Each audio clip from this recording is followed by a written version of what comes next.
With the release of version 2 of Zenless Zone Zero, we got Yixuan, our first agent with the new Rupture Speciality.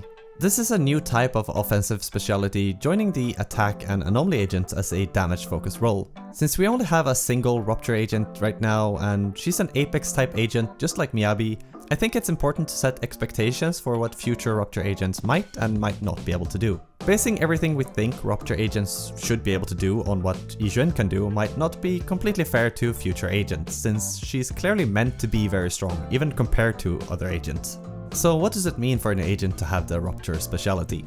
A Rupture agent is meant to have a mix of offensive and survival capabilities according to its description. Right off the bat, I want to make something clear with this description though. In Yixuan's case, she gains a lot of value from HP to boost her damage, alongside a portion of her attack. But that doesn't necessarily mean that all future Rupture agents will follow this same dual scaling pattern. I do think we'll see another dual scaling agent in the near future, probably one who uses defense as their main scaling stat, but some Rupture agents might lean more heavily into the survivability side of the role. This could be through shields or other survival tools that we haven't even seen yet. Another unique aspect of Rupture agents is their ability to deal sheer damage. Sheer damage ignores enemy defense, which means any kind of pen stat is completely useless for this damage type. But ignoring defense doesn't mean it's what we call true damage, because sheer damage still has an attribute component, so resistances still apply. For example, Yixuan's Auric Ink damage, which is a unique type of ether damage, is pure sheer damage and fully ignores the enemy defense stats, but it still has to factor in enemy ether resistances. That means that if we get a future Rupture agent who deals ice sheer damage, Lycon's 25% ice damage resistance shred should still be very valuable, while Rina's pen increases would offer zero benefits. Sheer damage also has its own multiplier, just like any other attribute damage. Right now, the only way to increase this is through the Dunkei Tails 4-piece drive disc set, which gives a 10% sheer damage bonus.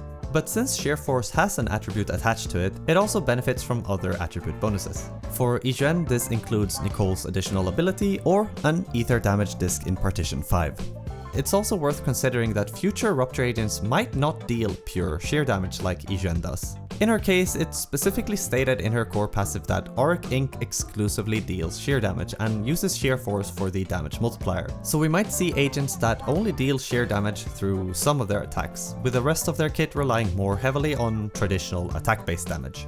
Speaking of Sheer Force, it's similar to the attack stat for attack units or impact for stun units. It's part of the stat that the sheer damage uses to calculate its total damage output. According to its description, Rupture agents take a portion of their attack and converts it into sheer force. That's why I want to emphasize that not all Rupture agents will necessarily have a dual scaling like Yixuan.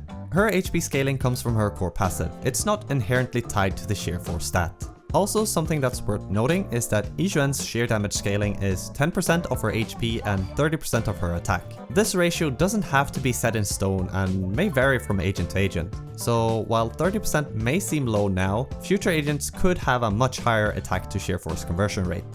Now going back to sheer damage again. For Yixuan, sheer damage is just a huge damage boost. But I think the real goal of sheer damage is to bring Rupture agents more in line with anomaly and attack agents in terms of damage potential.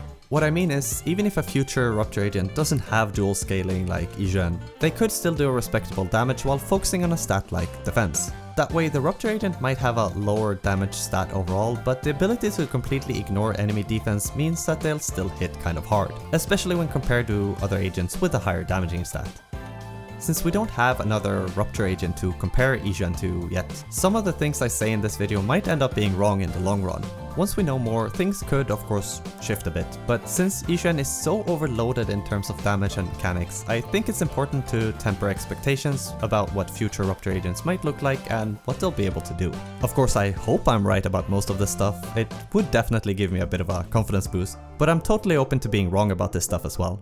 If you subscribe to any of these ideas, please leave a like. And if you think I've missed anything or want to share your own thoughts on Rupture agents, please let me know in the comments. I'd love to hear your expectations and predictions now that the devs have opened up the door for entirely new specialities for agents.